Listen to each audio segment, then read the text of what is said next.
Welcome back to another edition of Boss Beat. I'm Ben Lichtenwallner.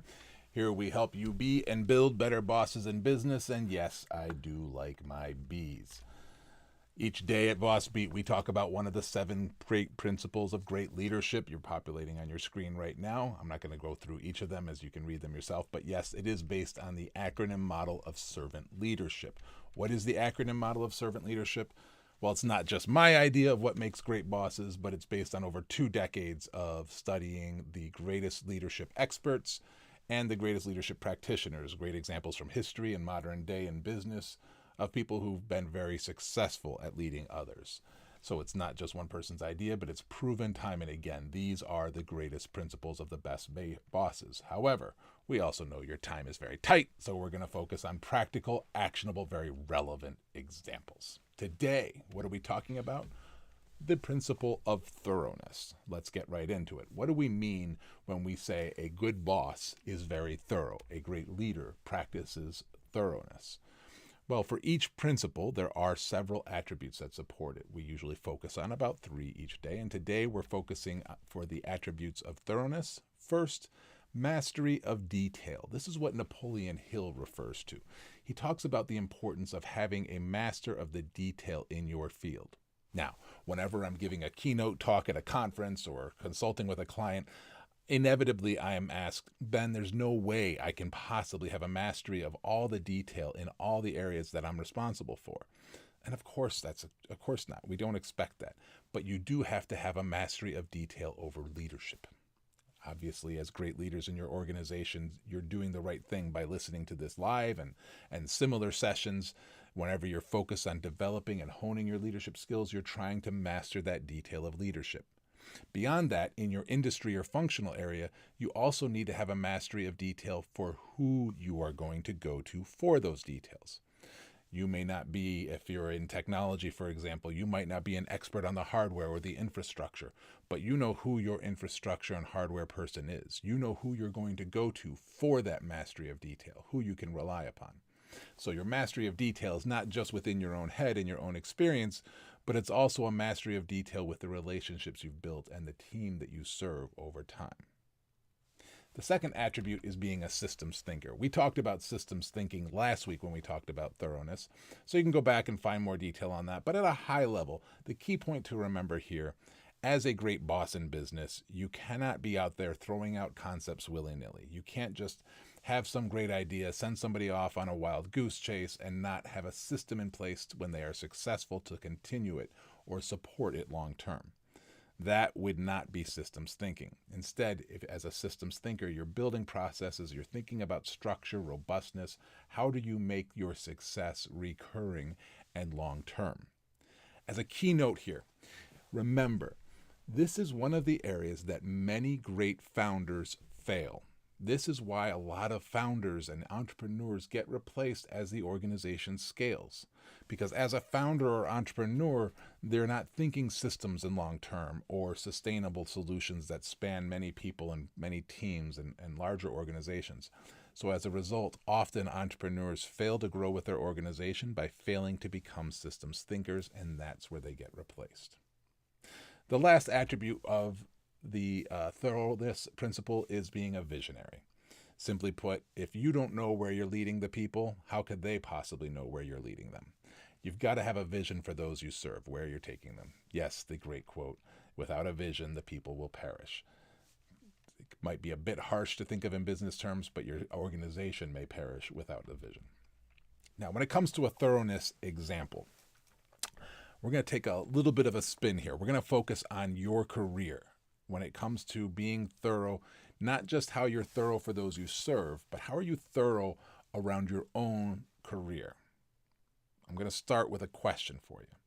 How strong is your relationship with your boss? Now, this is what I like to call, when I'm giving my training sessions, a reality, not a nicety. We're not going to talk pie in the sky here. We're not going to talk pure academia. We're going to talk about the real world in the trenches struggles that you may be facing as a boss in your organization. How strong is your relationship with your boss? If you answer that with great, I've got this perfect boss, we've got this great relationship, man, I trust them to be looking out for me all the time, and they're my champion, and I support them, They say jump, I say how high. Good for you. I'm happy for you. Times are good right now. But here's a reality for you. Industry changes. Business changes. People change. If your relationship is really good with your boss right now, to be thorough about your career, you need to be working on your relationships with your boss's peers as well. And ideally, with your boss's boss. Now, what does that look like?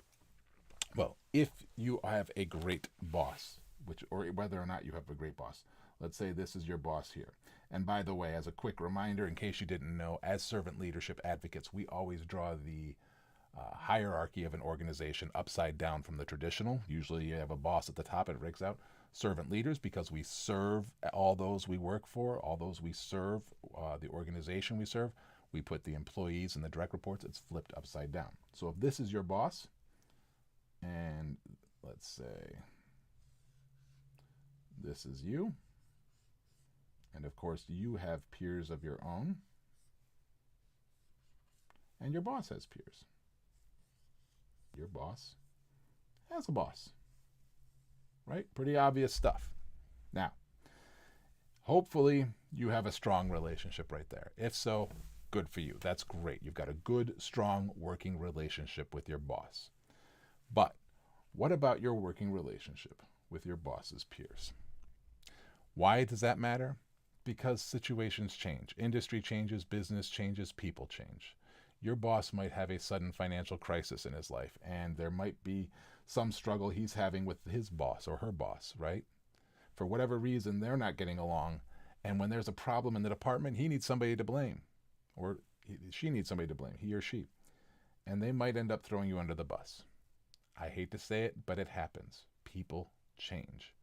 If they do that, it's a lot harder for you to be looked upon negatively, frowned upon, or terminated or fired if these individuals on either side of your boss also have a strong working relationship with you.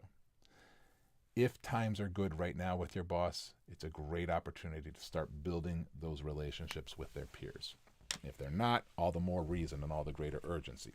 Now, the other question I get around this often comes from, but how do I go and work with my boss's peers and start building those relationships with them without my boss thinking I'm going behind their back or sneaking around on them?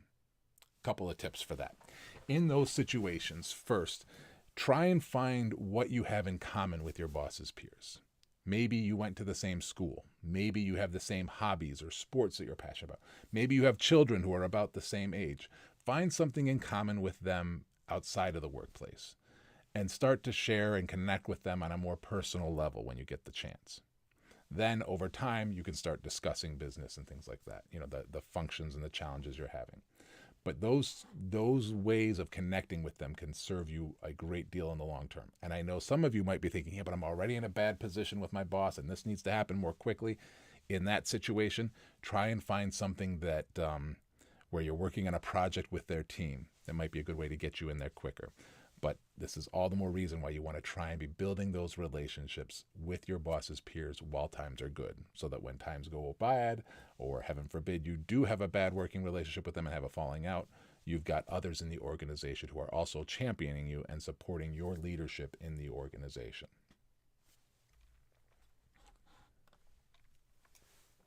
Now, how do we build those better boss behaviors in ourselves and in our team?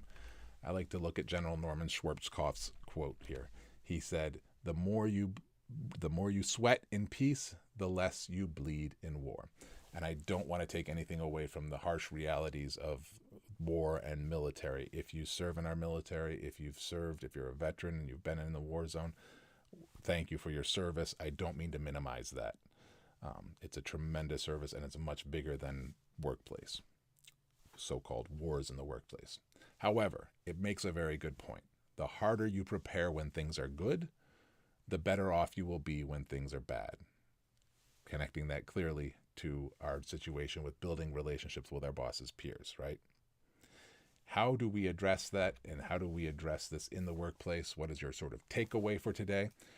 Well, where do you and those you serve need to sweat a bit more to prepare for war? And second, How strong is your relationship with your boss's peers and their boss? What are you going to do to make those relationships a little bit stronger in the near future? If you've enjoyed this content, please check out modernservantleader.com. There's tons of free stuff there. I mean, really, you get all kinds of great content that is free without and even having to be email gated. It's just totally free. There are also some paid courses there, which I encourage you to check out if you like the sort of real, actionable, practical, in the trenches examples of how to be a better boss in business. Until next time, I thank you for your time, my friends. Keep serving.